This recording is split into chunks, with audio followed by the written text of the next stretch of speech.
Welcome everyone to the Ryan Harper Show. Today we have a bunch of stories to get into, so let's just go ahead and hop straight into it. The first story we have today is going to be about the Secret Service director, who's the person who's in charge, of course, the Secret Service. She has been under scrutiny recently because, of course, the Donald Trump attempted assassination, where they failed to secure the area. It says Secret Service director to face the first grilling over Trump's assassination attempt. After days of escalating criticism, U.S. Secret Service Director Kim Cheadle will face a grilling before the House Oversight Committee on Monday over how her agency handled security around the assassination attempt of former President Donald Trump. Let me know what you think about that. I personally agree. We need to learn more about the situation. We need to understand what actually fully happened here and figure it out. Now, the next story we have is coming from Newsmax, which reported that Harris's campaign, that is Kamala Harris, raised $49.6 million in the first day after Joe Biden dropped out and, of course, nominated, not necessarily nominated, but endorsed Vice President Kamala Harris to be the President of the United States, or at least the nominee for the Democratic Party. It says the Democratic Party is enjoying a fundraising boon following President Joe Biden's decision to drop out of the presidential race, following Biden's endorsement of Vice President Kamala Harris to be the party's standard bearer. $49.6 million poured in from donors across the country. So that's the number that Newsmax is reporting. And then we also have Fox News reporting the same exact thing. They said less than 24 hours after Biden exits the race, Kamala Harris racks up nearly $50 million in stunning fundraising haul. Biden's decision to drop out of the 2024 race amid pressure from Democrats leads to a huge financial windfall for Harris as the vice president begins her own presidential campaign. The financial implications of the president announced at the link in the bio. Of course, they want you to check out the link in the bio. As they always do, it's kind of like clickbait. They want you to go to their profile and click it. That's how they make money, of course. Now, the next story we have is coming from ABC News, which reported just recently, 5 hours ago, this is after the report that she made $50 million in the first 24 hours. Here's what it says. Now they're reporting that she made $81 million in the first hour. Sorry, not the first hour, the first 24 hours. Here's what it says. Harris's campaign says that it has received $81 million. That's $81 million in the first 24 hours. The Kamala Harris campaign says that it raised $81 million in the first 24 hours. The haul includes donations raised across the campaign, DNC, and joint fundraising committees, the campaign said. ABC News is not able to independently verify this information until the numbers are reported to the FEC. So technically, we cannot independently verify this information, but that's what they're reporting, that she has raised over $81 million in the first 24 hours. That is crazy, and of course CNN is also reporting that she earned or raised $81 million in the first 24 hours as well. And here's what they said, by the way. They said in a statement, Harris's campaign spokesperson Kevin Munoz called it a historic outpouring of support for the vice president. Very, very interesting coming from CNN. Once again, NBC News also reported $81 million in the first 24 hours, and it also added some new information saying that 60% of the grassroots donors were making their first contribution to the 2024 cycle, the campaign says. So this is their first contribution, and it's going to Kamala Harris. That's very, very interesting. It says, the historic outpouring of support for Vice President Kamala Harris represents exactly the kind of grassroots energy and enthusiasm that wins elections. Harris for President spokesperson Kevin Munoz said in a statement. Quote, already we are seeing a broad and diverse coalition come together to support our critical work of talking to the voters that will decide this election. Now, ABC News reported that Mike Pence actually said that President Joe Biden made the right decision for our country. That was a quote by former Vice President of Donald Trump, Mike Pence. And he said that once again, Biden made the right decision to drop out of the race. And I agree with that because, look, like I said, there was going to be a three-phase plan. Number one, Biden was going to get COVID and then get sheltered away. Sorry, I hit the mic there, but he's going to get sheltered away from the public so that they wouldn't be able to see him. And then phase two would be that he would drop out of the race, which he did. And now phase three is going to be picking a new candidate, which it's looking like it's going to be Kamala Harris right now. But of course, that could change over time as we have an open convention. And we need an open convention because we need people to run. We need people to give their opinions and their views and their plans for how to save our country and how to make it better.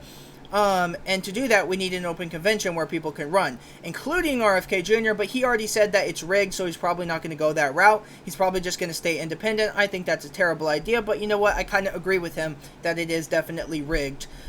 If he wanted to join the Democratic Party, they're just going to use all the plans they used beforehand to stop him from being the nominee in the Democratic Party, so I can understand it. But it says that Pence commented on the end of President Biden's re-election bid, praising the president for pushing for national unity. Says President Joe Biden made the right decision for our country. I agree with that. Now, the next story that we have is coming from Newsmax today. Here's what they said.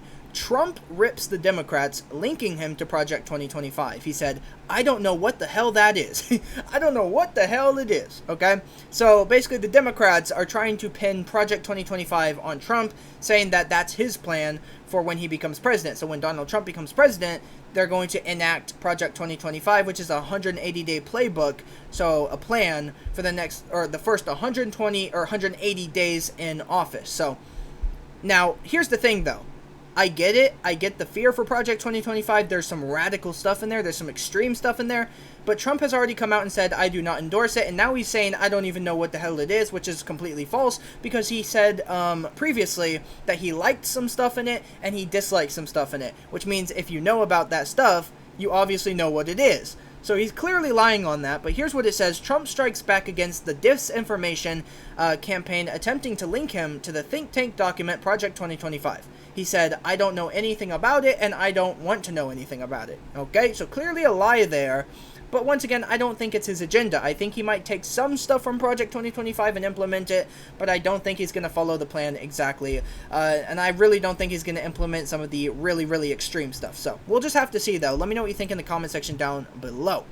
ABC News reported that Kamala Harris, this is a quote from Kamala Harris, she said, the qualities that Beau revered in his father are the same qualities that I have seen every day in our president. His honesty, his integrity, his big heart, his love, deep love of our country. This was at her first public appearance since President Biden dropped out and endorsed her to be the nominee of the presidential candidate pick. It says Vice President Kamala Harris has made her first public appearance since President Biden dropped out of the 2024 race and endorsed her. She spoke to Biden's character, referencing his late son, Beau.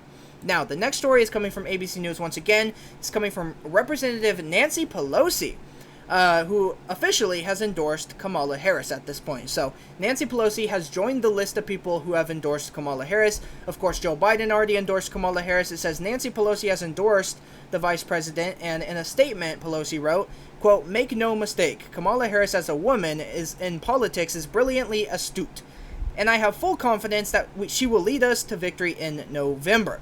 Now, I have a very, very big issue with that. Nancy Pelosi is obviously saying that, with Kamala as the nominee, we will win in November, and that's kind of a lie because, as you know, Kamala was historically one of the only presidents, one of the only Democratic candidates who polled lower than Joe Biden, which is a disaster because Joe Biden already polled so low. So I don't think she has any chance of winning, just like Joe Biden had no chance of winning. They need an open convention, and I promise you she's not going to win. She's not going to win in an open convention. Now, the next story we have is coming from Elon Musk. Here's what he said. This is important because he's talking about how the pendulum has swung. He said, I believe in an America that maximizes individual freedom and merit. That used to be the Democratic Party, but now the pendulum has swung to the Republican Party. Says Elon Musk doubles down on support for Trump and Vance's ticket after Biden's presidential campaign comes to an end. Let me know what you think about that and what Elon Musk said here. Now, the next story is coming from Zarna Garg. This is a quote coming from Zarna Garg, who is an Indian-American comedian. And here's what she said about J.D. Vance's wife, Usha Vance. She said, you can't deny that she's an eloquent, thoughtful, and brilliant woman who has exceptional stage presence. It says, Indian-American comedian praises Usha Vance, who is the wife of vice presidential nominee J.D. Vance, after she burst into the spotlight at the RNC. How the mother of three could encourage Indian immigrants in the America to join the political process is at the link in the bio. Of course, but there we go. You can see a comedian here seems to really like J.D. Vance's wife, and I think that she seems like a cool person as well. So, I actually don't have any problems with her or J.D. Vance at this current moment. Now, Dave Portnoy who is the guy who eats pizza for a living. Okay, he's the guy who goes around to different pizza places, takes one bite of their pizza, and then rates it on a scale of 10. He's done this thousands of times. He's also the owner of Barstool Comedy, of course. He said, quote, "The people who control Joe also control Kamala, and just subverted democracy with pure election fraud and theft." It says that Dave Portnoy says that there is no way Kamala Harris would have become the Democrats' nominee if Biden dropped out of the White House before the party's primary cycle. The Barstool Sports founder doesn't mince. I agree. I agree with what he's saying here. Look, the same people who controlled Joe are the same people who controlled Kamala, and Kamala was one of the people who was controlling Joe, which means her reputation is kind of Joe's reputation, so we kind of already know how her presidency is going to go. Of course, she has more control now, if she is the nominee and, of course, the president. But it pretty much would be the same as Joe Biden's presidency, in my opinion. Let me know what you think down below. Now, the next one is going to be from Fox News. It says Biden has not been seen from or heard from since he dropped out of the White House. This, of course, is now false because he was on a call during Kamala Harris's first her first press conference after she has become the new nominee. So he was on a call, which means this story is now false and debunked. This was 8 hours ago, though, so maybe at the time this was posted it was true, but it is no longer true. Now, it is true that he hasn't been seen, by the way, but he has been heard of. The next story is coming from Senator J.D. Vance, who says, "Unleash American energy, drill, baby, drill." That was a quote from J.D. Vance, so he's clearly for the Trump message, which is to drill, baby, drill.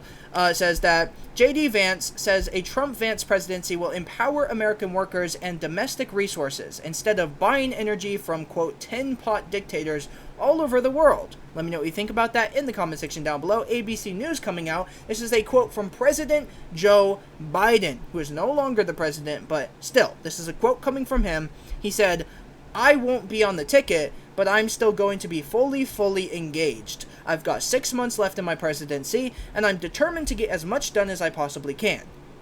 That's interesting, right? So he said, "I'm not going to be on the ticket, but I'm still going to be fully engaged." It says that Biden called in to speak with Kamala Harris campaign HQ on Monday, saying that he isn't going anywhere after announcing Sunday that he's stepping aside from his re-election bid. Quote, "I'm going to be out there on the campaign with her." Okay, now that's very, very interesting. The reason it's very interesting is because President Biden already said that he was going to remain the president until the end of his term. Even though he's dropping out, he's going to remain president until the end of his term. Now he's saying that he'll be out there on the campaign trail with Kamala.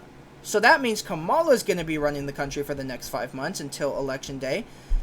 And of course, if she is the nominee, so she's going to be the one running things, and Joe Biden's going to be on the sidelines helping her. So that's a completely different, story shift there. Because he said he was going to be the president until the end of his term. Now Kamala's going to be the president, and he's going to be on the sidelines out there with her, fighting with her, and helping her. Which means Donald Trump was actually correct, because Donald Trump said, who is going to be running the country for the next 5 months?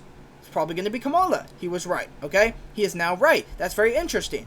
The next story is going to be about Kamala Harris, and this is about her coconut tree meme. Now, if you haven't seen this before, Kamala Harris, once upon a time, in an old interview, she said the quote, "You think you just fell out of a coconut tree," talking about her mom. We're going to get into it. I'm going to show you the clip in just a second, but this became a meme, and here's what it says. It says, "Here's how the Kamala Harris campaign is embracing the memes.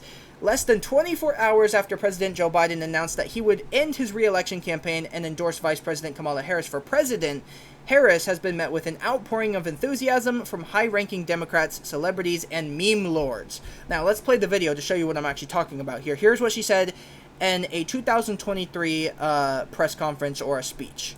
Because none of us just live in a silo. Everything is in context. My mother she would give us a hard time sometimes, and she would say to us, "I don't know what's wrong with you young people. You think you just fell out of a coconut tree?" You exist in the context of all in which you live and what came before you. Because Okay, so that was the clip, and that's what became a meme, okay? So it became a meme all over the internet. Everyone's probably seen that by now. And it says, "You think you just fell out of a coconut tree." The 2023 clip first gained prominence after the Republican National Committee posted it on the X platform, formerly known as Twitter, prompting ridicule from conservatives. Since entering the presidential race, Harris' campaign has leaned all the way into the memes, so they're just embracing it. And then there's the, quote, Brat memes, which is apparently an album from Charlie XCX, so it's an album called Brat. It says Kamala Harris's memes related to Charlie XCX's Brat have been taken over social media. Since President Joe Biden exited the 2024 race, the media has exploded with Kamala Harris's memes, particularly ones linking her with Charlie XCX's critically acclaimed Brat album, including edits of Harris dancing to the songs from the album. Even Charlie XCX herself got into the action. Very, very interesting stuff there. Next we have Democrat Vice President Kamala Harris could name as her 2024 running mate. Whoever wrote that, oh my, dude, I don't even know how to interpret that. What does that even mean? Whoever wrote that headline, please tell me, how did you come up with that? This is the most confusing headline in the world. Let me fill you in, though, on what it actually means. It says President Biden is out of the race and Vice President Kamala Harris is stepping up to the plate. So who will fill the Vice President spot on the ticket? Who will be Kamala Harris's Vice President? These are the contenders right here. So we have Governor Gretchen Whitmer, who's a Democrat. I don't really know much about her, so I really can't say anything, personally. Governor Gavin Newsom, who is the California Democrat governor. I live in California, so this is my governor. I don't really have a favorable opinion on this dude. Most people in California don't, so I don't really see how he's going to be a favorable person to people, especially outside of California, but I guess we'll see. Governor Andy Beshear, who's a Democrat, okay. The next contender could be Transportation Secretary Pete Buttigieg, who ran for president, I believe, in 2020. Yeah, I don't care for this guy. I don't really care for his policies or any of that stuff. But, he's not terrible or anything. I think he could be a decent vice president. Personally, wouldn't be the best pick. But, I don't really have too much hate for this dude or anything like that. Hate in terms of politics, by the way. Of course, not political violence. We need to condemn political violence in every way possible, okay? I don't hate people. We don't agree politically. And it's just as simple as that. Governor Wes Moore. This is the next person who could potentially get picked as vice president. We also got Governor Josh Shapiro, Democrat of Pennsylvania. And I actually just recently learned about this dude. And he seems like a cool guy. He actually seems very chill. He seems very reasonable. I don't know much about his opinions or stances on different issues. But, he seems like a cool guy. Governor J.B. Pritzker could be another option here. And then we got Senator Mark Kelly. And then the final option could be Governor Roy Cooper, who's a Democrat, of course. Let me know who you would pick as vice president out of those options. Now, the next story is coming from Elon Musk. He said, quote, "I lost my son, essentially. They call it dead naming for a reason. The reason it's called dead naming is because your son is dead. My son Xavier is dead, killed by the woke mind virus." Very, very interesting quote coming from Elon there. Says Elon Musk vows to destroy the woke mind virus that he says figuratively killed his son after he was put on puberty blockers. That's interesting. I actually agree with that. Children should not be put on puberty blockers, period. It just should be that simple. 18 plus. Come on now. And he's right. The woke mind virus is, of course, spreading, which is indoctrinating people to believe something that is not true. Look, I don't have an issue with the LGBTQ community as long as they are not coming for the kids. But they are coming for the kids. And that's why the agenda is taking a whole extreme view, is because they're coming for the kids. So, I don't really like it. I think it's gone too far, I should say. It's definitely gone too far. Why is it that they're able to do surgeries on a kid, on someone who's under 18 who can't even make their own decisions yet? Okay, they can't drive. They can't buy alcohol, they can't buy cannabis, they can't do any of that stuff, but they can somehow make a life-changing situation. They can choose to make a life-changing situation that could change them forever, and they will regret it forever. So that's just my opinion, but let me know, of course, what you think in the comment section down below. We need to have conversations with each other so that we can talk about each other's political opinions, and then debate it and get to the bottom of what we think individually. Now, the next story is coming from Nancy Pelosi. Here's what it says. This is what Nancy Pelosi said. She said, "Today, it is with immense pride and limitless optimism for our country's future that I endorse Vice President Kamala Harris for President of the United States. My enthusiastic support for Kamala Harris for president is official, personal, and political. So there we go. Once again, Nancy is, of course, endorsing Kamala Harris along with Joe Biden. There could be more people to come within the next few days and next few weeks as well. It says Representative Nancy Pelosi becomes the latest to endorse Vice President Kamala Harris, declaring her to be one that will lead the Democrats to victory in November. Once again, I don't agree. I don't think that Kamala Harris has any chance of winning this election, just like I don't think that Joe Biden had any chance of winning this election. So I think she's a terrible pick. But we need to have an open convention. We need to have people run, and we need to have the best candidate come on top. So the next story we have is coming from Newsmax, and it says that a pro-Israel leader has slammed Vice President Harris for backing college Gaza protests. So the Gaza protests that were happening on college campuses, of course, Harris was the one backing those, as well as Joe Biden, saying that those were perfectly fine, they were totally okay, and now a pro-Israel leader is coming out and saying she's wrong for that. The president of the prominent pro-Israel group denounced Vice President Kamala Harris for supporting protests over the Gaza war on college campuses. The next story, we have 3 more to go, and then we're going to rapid fire through these. So it says, report, Biden delayed his exit over fears of Kamala Harris' chances versus Trump. So he was delaying himself, removing himself from the race. He was delaying that because he was scared that Kamala Harris couldn't win against Trump because the numbers weren't looking good. Now, of course, I think he had to do it, and he was probably forced to do it. He probably still does not feel confident about the numbers. Personally, I think that would be the case because her numbers aren't good, okay? Her numbers aren't good. Joe Biden's numbers aren't good. Yikes. This is a disaster, man. We need an open convention, and we need new people to run. Come on. President Biden was reportedly unwilling for a time to withdraw from the presidential race over concerns he had on whether Vice President Harris was up to the task of facing Donald Trump. 2 more stories to go. Obama's former AG to conduct vetting of potential Harris running mates. Okay, so former Attorney General in the Obama administration, Eric Holder, and his law firm are reportedly going to conduct vetting of potential running mates for Kamala Harris's presidential campaign. So they're going to try and find people who are able to be a vice president to Kamala Harris, who would be a good option. They're probably not going to pick a good option, but hopefully they will. We'll see what happens. And the last thing I want to end off with is coming from American Values 2024, which is the super PAC of Robert F. Kennedy Jr., because, of course, Robert F. Kennedy Jr. is the best possible pick that you can pick in this election. I mean, he's the only option that would actually really genuinely change the country for the better. Here's what it says. RFK Jr.'s top 10 policy priorities. Let's read them together, okay? So these are the top 10 policy priorities of the RFK Jr. and Shanahan administration. Number 1, to free government from the corrupt influence of mega corporations and Wall Street. Their second policy priority would be to end the forever wars and restore the military to its proper role of defending the homeland. Number 3 would be to redirect the trillions of dollars that we spend on global military dominance to rebuilding of America's rebuilding of America's infrastructure, economy, and the middle class. So instead of spending on global military dominance, we're going to use that money to, of course, rebuild America's infrastructure, economy, and middle class. Now, the fourth thing they're going to do is they're going to repair the economic devastation that has spread across black, rural, small-town, Rust Belt, minority, and Farm Belt communities. Number 5 would be to secure the border.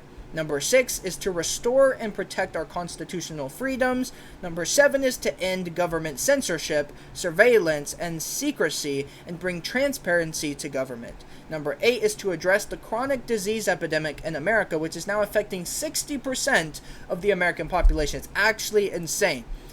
Number 9 is to clean up the toxic pollution in our soil, our air, and our water, and protect our wilderness areas. Okay, so we're protecting nature. Number 10 is to cut inflation and housing costs and to shrink the deficit, which is, of course, our debt, which is currently at $34 trillion right now. What are we going to do? Oh my goodness, in the next 5 years, 50 cents out of every dollar is going to be taken out of taxes, is going to be used to fund that debt. And in the next 10 years, 100% out of every dollar collected in taxes will go to servicing it. It's a devastating situation. We need someone to help fix it right now. Trump added to it, Biden added to it, RFK Jr. is the only one who can fix it. So he's going to reduce the deficit, and then he's going to reduce the debt burden on American families. Sounds good to you? If so, you need to vote for Robert F. Kennedy Jr. this election in November. Come on, he's the only choice, guys. Thank you so much for watching this episode of the Ryan Harper Show. I very much appreciate you guys' support. Make sure you guys are dropping likes, subscribe, comment, share with your friends and family, and we will see you on the next episode. Have a great day, and peace out.